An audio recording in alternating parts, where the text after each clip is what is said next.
Ada 3 gaya belajar atau learning style yang umum, iaitu VAK, visual, auditory dan kinesthetic. Hari ini kita tengok yang pertama, visual.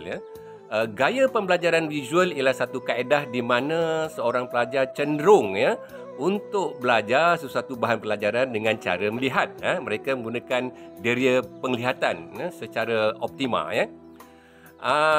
Pelajar-pelajar yang visual ini suka belajar kalau bahan-bahan pelajaran tu ada unsur-unsur atau elemen visual, sesuatu yang boleh dilihat. Misalnya ada gambar raja, ada ilustrasi, ada peta, ada jadual, ada warna-warni, ada video, video kita boleh tonton cara lihat.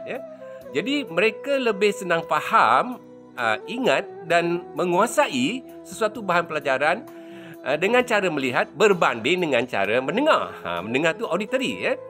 Jadi orang yang ataupun pelajar yang visual ini memang suka dan seronok belajar kalau pembelajaran itu ada unsur-unsur gambar raja, ada peta, ada jadual, ada ilustrasi, ada video. Dia memang sukalah.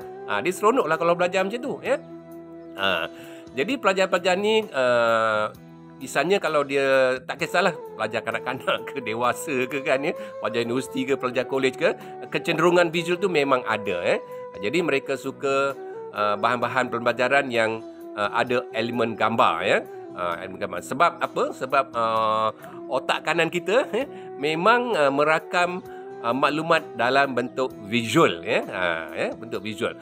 Jadi orang yang menggunakan gaya belajar visual ni banyak menggabungkan fungsi otak kiri dan otak kanan.